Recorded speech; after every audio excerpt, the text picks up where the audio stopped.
Inspiring interviews with today's top landlords. This is the Rental Income Podcast. And now, Dan Lane. Farris, you have reached financial independence from your rental properties. Your rental income more than covers all your living expenses. If you were to give one piece of advice for someone that wants to do what you've done, what would it be? I think the main piece of advice would be to surround yourself with people who've achieved it or who are on the same path and looking to achieve it. It's definitely a big mindset shift for a lot of people to go from trying to own a side hustle portfolio to obviously a financially free portfolio. It's different size. And a great example I can give you, I was talking to my friend the other day, and they were worried that a larger building, their job wouldn't be able to support the building if there was an extreme amount of vacancy. And I said, well, that's not going to happen. You run the business well, and the building then covers all the expenses for that building, and there's cash flow left over. And with enough of those, they then support the family, and hopefully you can quit the full-time job. So I think the main thing is a mindset shift going from, can I weather a storm if something happens, to can I buy enough buildings to substitute my full-time income? And that's what we're going to figure out on the podcast today, how to have that mind shift to believe it's actually possible to support yourself off rental income. On the show today, we're going to talk about Farris's story and how many rentals he needed before he felt comfortable to leave his job. And I want to see, after going through this, what he recommends. How many rentals should your average person have before they even consider leaving their job? On the show today, we're going to talk about Farris's strategy. I want to see the types of neighborhoods he's buying in, what types of properties are working best for him, and I want to see where he's getting the money from to build out his rental portfolio.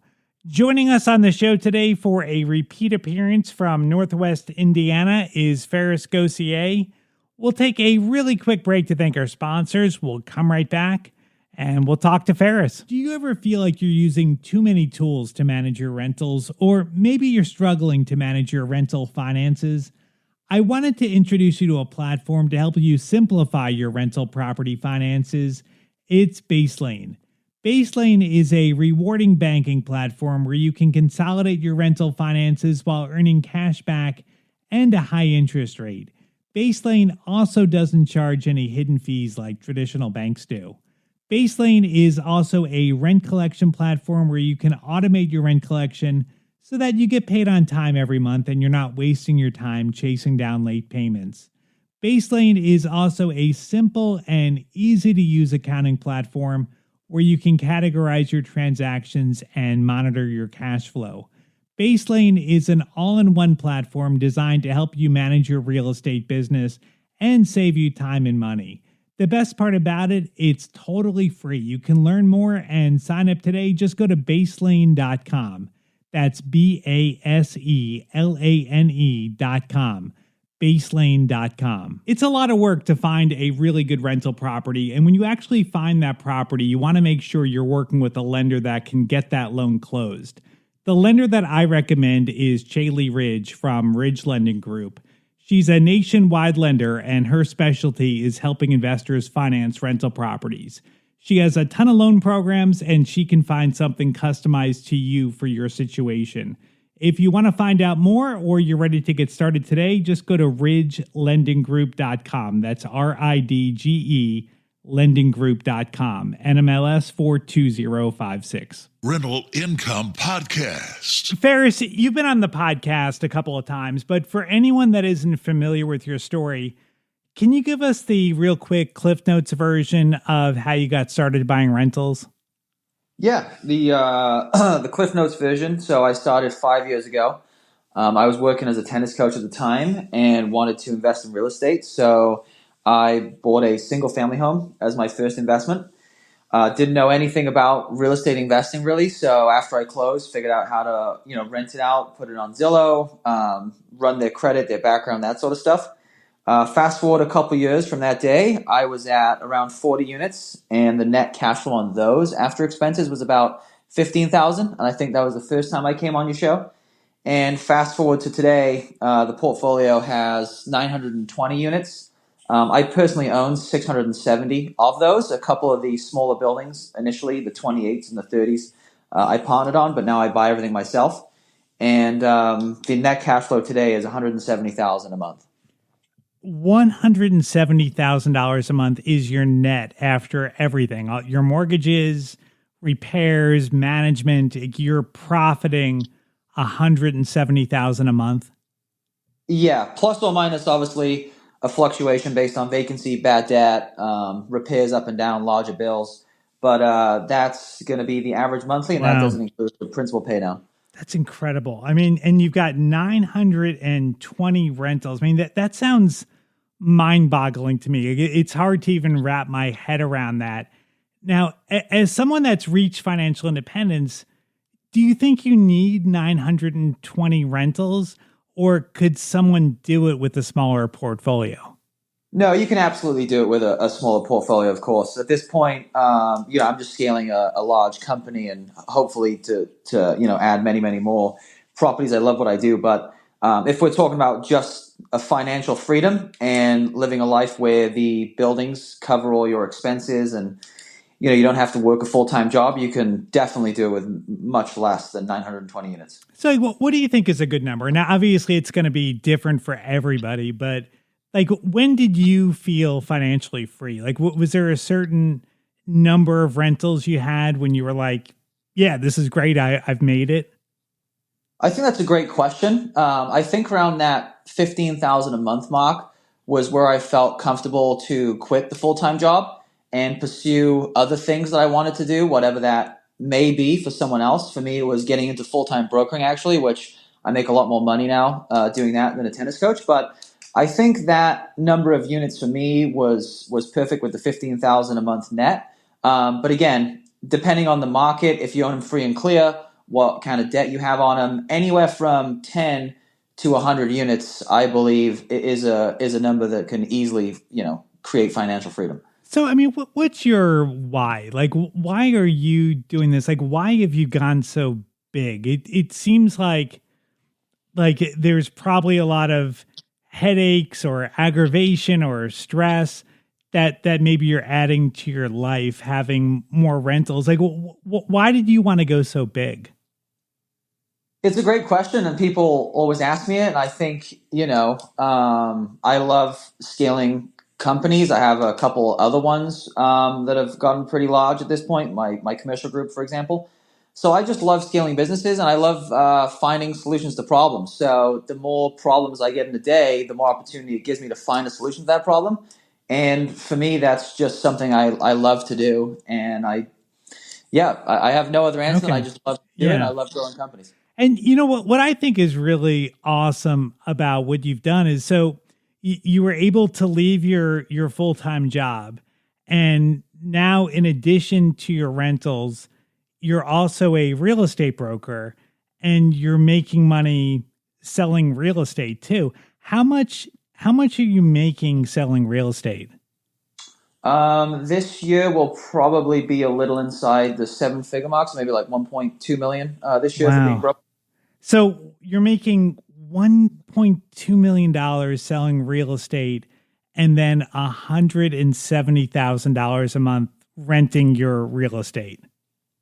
Correct. Yes. That's incredible. All right. Well, I want to kind of figure out how you did this and what you're buying and see how me and my listeners could replicate what you've done. So what are you, maybe let's start with the neighborhoods. What are the neighborhoods like that you're buying in?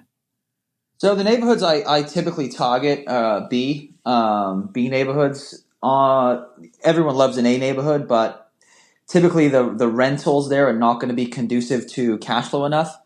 And the investment really doesn't make sense with the cash on cash return. And then you don't want to go too low on the class of neighborhood, because then sometimes you are running into a lot of tenant problems, and then being able to effectively manage those gets a little tough. So my sweet spot has been, I think the B neighborhoods where the building is 1970 to 1990.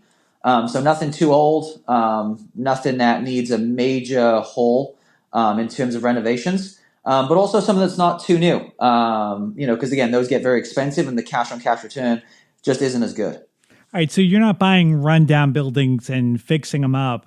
You're buying buildings that are ready to be rented out. Yes, for the most part, I would say 90% of the deals I've done have been, a quote unquote turnkey deal where, everything's mostly fully rented. Some units might need work here and there, but nothing where I'm, kicking out 100 tenants and renovating every unit and putting in millions of dollars of capex. Okay. And are you like basically, you're buying properties that are rented out, so you're getting rent on day one, right after you close? Yeah, and especially when I started out, I think that was a key thing for me in this business. To prove to myself that the business worked was, to go buy a house or the duplex that was in good shape in a good location and put in, good tenants that didn't give me horror stories or, and again, now we do have issues with tenants with so many, but back then when you have 10 units, even evicting someone is a little shaky, and Yeah. can be nerve wracking. So I think in the beginning, buying stuff that was conducive to, just easily renting them out, putting good tenants in and having a good experience led me to believe that, oh, real estate is, a good long-term investment that, isn't all the horror stories that people tell you. When you're buying a turnkey property like that it doesn't have a lot of hassle, the property is ready to go, producing cash flow. Are you able to get a good deal on that, or are you paying market value? So I think I've, been through the spectrum on that, and we do a lot of direct to seller. So it's not something that's been listed. You're getting in touch with the owner and figuring out what price you want to pay for that. So I bought anything from a real home run deal that's really in the money, but it's turnkey. They just didn't know the value. To something that I bought at market value, but it just made sense for the portfolio, and was going to be an easy building to plug into the system. Today, I mean, you've got a ton of cash flow, and I feel like it's probably easy to buy properties. But like when you were getting started, like where did you get the initial money from to start buying your properties? Great question. So first off, definitely still not easy for me. People always think that, right? Like, oh, more money coming in, large Yeah. buildings, it's easy. It's still the same lending scrutiny as I was going through to buy the duplex. The lenders still want you to have a certain amount of reserves on the book. And especially now with all the expenses I have, it gets much larger condition. Maxing myself out with some lenders. So there's still definitely challenges with what I do. But to answer the question, it's all been my own personal income. So, when we were starting out, would save a lot of money. Wouldn't go spend it on, travel or anything exotic. Would put it away in the bank. And when I had enough money saved up, I would try and go buy another deal, like a duplex or a 4 unit. So I know a lot of people, and myself included, when I'm buying properties, like I tend to go broke. Like I'll save up money and I'll put it towards buying a property, and I'm running really thin. Do you do that, or have you done that as you were building out your portfolio? Yeah, absolutely. I've done that many, many, many times.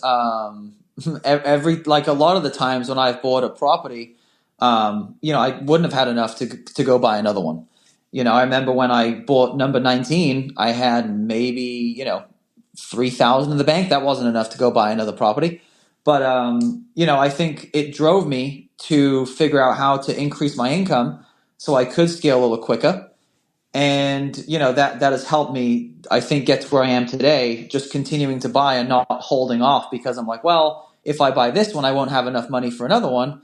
Well, if I didn't buy that one, I don't have the chance to even buy another one, if that makes sense. So I bought them, and I just would figure out the next step after I bought it. So where was the funding coming from? Like, where were you? Like, say when you bought some of your earlier properties, like when you didn't have the income that you have today from your realtor business and from your cash flow, where were you getting that initial funding from?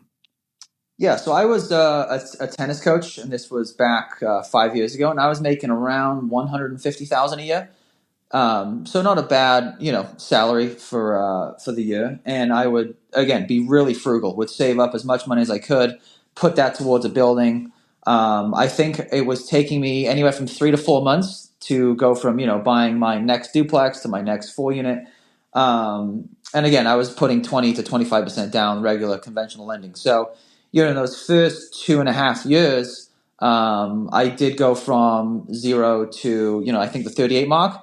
And that was also using some owner occupied loans. Like I would live in a 4 unit and do an FHA. And I moved out, lived in a duplex and did a conventional loan on that as well, owner occupied. So using a couple of those products too helped me to get from 0 to 38. Okay. And what about pulling out equity? Like when you would buy a property in the past or today, do you ever take that equity out and use that to buy more properties? Yeah, absolutely. So now that's my main business model. Again, at the beginning, I was really new and I didn't have the connections I have now or didn't understand how to do it. So I think it took me about 2.5 years to figure out like, oh, I can do that. And which lender should I use? And how do I go about doing this? And how do I present myself to a lender to show them that I would be good with pulling this money out and what I would do with it? So, it definitely, if I had known the people I know now, it would have sped up the process initially. But when I hit that 38 unit mark, I did go back and probably pull out money from over 50% of the deals I bought. And that helped me go and then buy kind of the mid-sized deals. So the 28 unit to 40 unit buildings. And I bought about 4 or 5 of those over the next year or so. And that pushed me over the 100 unit mark once I cashed out my initial portfolio. All right. Now, if somebody is trying to reach financial freedom, and, I feel like a lot of people have a goal that they want to hit 10,000 a month, that 10,000 a month will cover their mortgage and all their bills. Do you think someone should shoot for 10,000 a month and try to get exactly there, or maybe go a little bit lower and try to cut back expenses, or maybe even go a little bit higher? So I'm always an advocate for having the biggest goals that you can, because if you can see it, if you can vision it, then I believe you can achieve it. And I think that is the first step in kind of any business or growing any company. So I think number one, if people do want to hit that 10,000 mark, I think they should look a little bigger and say, no, I want to hit 20,000. And they should look at the timeline that they're trying to do it in, because, I definitely didn't think in 5 years I would have as many units as I have now. But I think from having large goals and large visions, it really helped me kind of speed up that process and get me there quicker. And also surrounding myself with people who have big goals and big dreams as well has helped tremendously. But to answer the question on the 10,000, if that's, really where people want to be at, I think it's as simple as, hey, instead of I want to get to 10,000 a month after 5 years, let's try and get to 20,000 a month after 2 years. And I think people will be surprised at the possibilities and what they can actually achieve when they put those goals in place and the timeline's a little shorter. I think there's a lot we can learn from Farris. It's really incredible what he's accomplished over the last couple of years. Over the last couple of months, Farris and I have been trying to think of ways that we can help people reach financial independence from their rental properties. And today I'm excited to announce that Farris and I have started an online community called Rental Inner Circle. And what this is a community of like-minded investors that are really focused on reaching financial independence from their rental properties. We're going to have weekly Zoom calls with me and Farris and our community members, and we're going to help and support each other get to that next level, get to financial independence. We're going to bring on guest speakers that can help us and let us pick their brain and figure out what else we need to do to get to financial independence. And this is something that Farris has been doing for a long time. Farris, you've actually helped a lot of people reach financial independence. So from the first podcast I was on with you, Brian actually called me up and had 4 units in Chicago. And like you said, he wanted to get to 10,000. He wanted me to help him. And I didn't know Brian at the time. And I said, yeah, sure. I can help you out. And it's been really cool to see, him go from a goal of 10,000 a month in 10 years was his time horizon to now he's at 40 units exactly, making right around 15,000 a month in net cash flow. And now looking at, eventually hiring some staff and growing a lot bigger than what he ever thought possible. Had people reach out to me and have helped them too, and my close friend group as well. And it's just been really cool to be on that journey with them and see them grow and really all do it together and have fun. So we thought we'd open it up to your community here, to your listeners, and hopefully we're all growing together and having fun together. If you want to learn more, go to rentalinnercircle.com. We have an application you can fill out there. We just want to make sure we fill the community with people that are really serious about reaching financial independence. Of course, this is totally separate from the podcast. The podcast is still going to be the podcast. Nothing is changing with that. This is just something we're doing in addition to the podcast to help people reach financial independence. Again, that website again is rentalinnercircle.com. I'd like to thank our sponsor for making this episode possible. It's Chaley Ridge from Ridge Lending Group. Chaley is a nationwide lender, and her specialty is helping investors finance rental properties. She has a ton of different loan programs. If you want to find out more, you can just go to ridgelendinggroup.com. That's RIDGE lendinggroup.com, NMLS 42056. Thank you so much for checking out the podcast today. I'll be back with a new episode next Tuesday. My name is Dan Lane, and this has been the Rental Income Podcast.